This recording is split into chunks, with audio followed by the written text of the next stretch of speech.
Neither one of us likes people in the kitchen while we are cooking. I sat at the table with Joey and looked at all the Christmas decorations my mom had seemingly put up overnight. I saw him check his watch every couple minutes and grew suspicious. "Somewhere you need to be, mister?" I asked, raising my brows. Actually, yes. I'm sorry, my love, but I have to go in a few minutes. Every year, my cousin and I go to the homeless shelter to drop off presents for the kids. "You are actually perfect," I mumbled under my breath. I thought it was extremely sweet, so I let him go without much of an argument, even though I really wanted to spend every second with him that I could. "Breakfast is ready." My mom announced carting plates of food to the table. I'm sorry, Miss Howard, but I really have to go. Joey said, standing up. "Wait, give me 2 seconds and I'll make you a plate to go," I insisted. After Joey left to go to the shelter, I decided to join my sister on the sofa in the living room to watch Christmas movies and annoy her a bit. I heard our dog in the backyard barking, so I let her in before flopping on the couch and invading Hannah's space. I motioned for Mocha to jump into my lap, which was essentially on top of Hannah. Mocha was the most beautiful dog. She was a full-bred chocolate Labrador. Mocha was now 12 years old and slower and heavier than she once was, so I shifted her weight off of me and directly onto Hannah. We celebrated Christmas on Christmas Eve night, opposed to Christmas Day, and I never knew why. Every year at noon, we would go to my grandmother's house. After dinner, Hannah and I would open our presents together. My mom was an only child, and we were the only 2 grandchildren, so we were spoiled. We would spend all day baking, cooking, talking, and just enjoying each other's company. After dinner, I was so exhausted I only called Joey to say goodnight. Joey came by and picked me up on Christmas Day to go see his father. His dad lived in a really nice neighborhood, and I loved visiting the house that Joey grew up in. Joey's dad was a firefighter and was rarely ever home. He worked 24 hours on and 48 off, as most firemen did in our city. On his days off, he would walk up and down the streets downtown giving out food, clean needles, and condoms to the homeless community. I saw Joey's dad on the neighbor's porch when we pulled up, so I waved. I met Joey's dad on several occasions.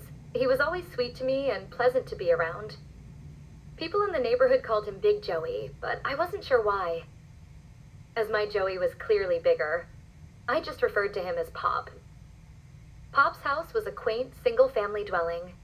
The walls were a matte eggshell color, and the only wall decor was old, framed family photos.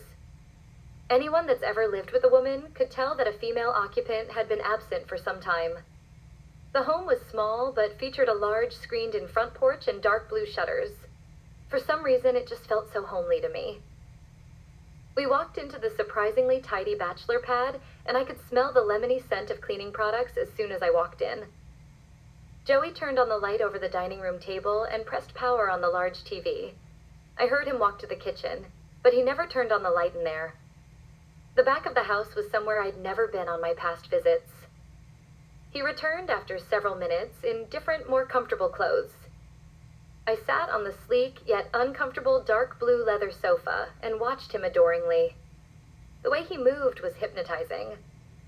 The shiny black basketball shorts and a white tank top made him look a bit thuggish, but I was here for it. Joey could be wearing a garbage bag, and I'd still be drooling. I stared at the pictures of Joey's mother for a while, even though I looked at them every time I visited previously. They were hung all over the living room. I could tell that she had been loved tremendously and was deeply missed, especially since Pop had never remarried. Joey's mom passed away from breast cancer when he was just 8 years old. I imagined briefly what life would have been like without a mother, and I shuddered. I looked at Joey and thought about how proud his mother would be of the man he'd become. He must have felt me watching him move fluidly in the kitchen, because every few minutes or so, he would look over at me and wink. I heard the quiet version of clanking pots and pans under the cupboard and smiled devilishly. Joey was making me dinner again. Joey certainly was a catch. He was handsome, kind, and he had the most amazing body. He could dance. He could cook. He always smelled delicious, and he was always smiling. I grabbed the remote and scrolled through the listings of shows until I found something to settle on. I could see Joey in my peripheral, setting the table. He came over to the couch and offered me his hand. I took it and stood up as he led me to the table where my dinner was already plated and waiting for me.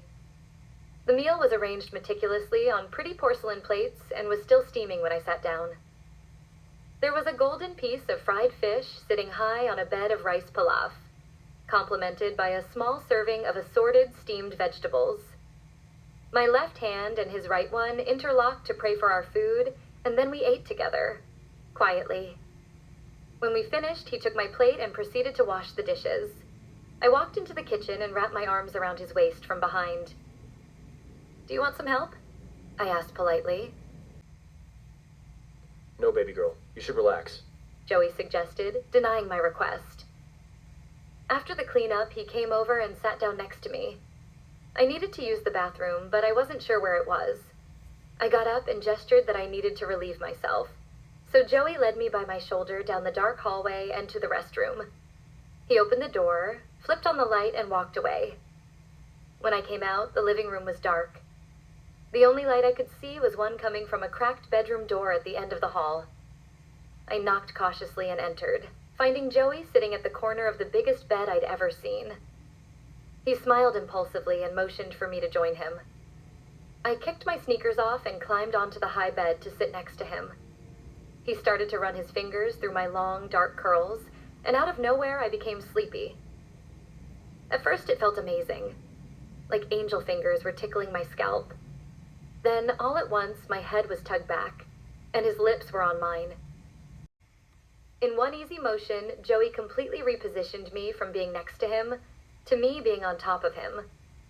We started kissing heavily, and it got really hot, really quick. He slowly pulled my shirt off, showcasing my red sports bra. I wasn't very busty, so I was a little self-conscious. I waited for years for my boobs to spout after my initial run with puberty, but unfortunately they never did. What I lacked in top, I made up for in bottom, though. He started planting feathered kisses down my neck. His lips felt like delicate butterflies landing on my skin. Everywhere that his heated lips touched, my skin tingled and goosebumps overran my body. Joey stopped mid-peck and proceeded to remove the rest of my clothing. I was lying there shaking, completely naked and entirely vulnerable. He quickly hopped off the bed, removed his own attire, and headed towards me like a barge, full steam ahead. He got on top and kissed my chest, inducing a deluge of moisture between my legs. No one had ever fondled my nipples before, and it made my body spasm.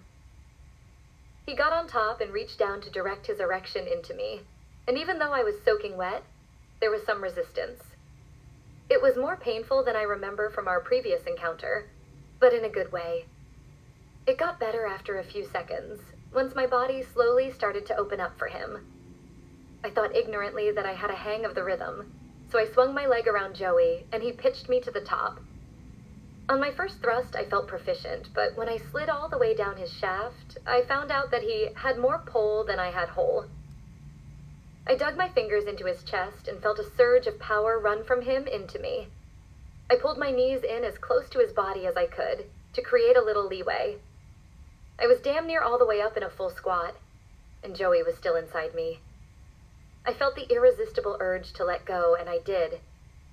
I dropped down the rest of the way, and I felt like Joey's dick was going to break through my belly button. It was a terrible idea. "Fuck," barreled out of my mouth before I could mask it. Joey grabbed me by my hips and lifted my now frozen and impaled body towards the ceiling. I felt like a shish kebab, and he looked at me sympathetically like he knew that was too much for me to handle. In that moment, I decided that I wasn't ready to ride that monster yet. He assumed the vacant position on top until he reached his climax and pulled out slowly.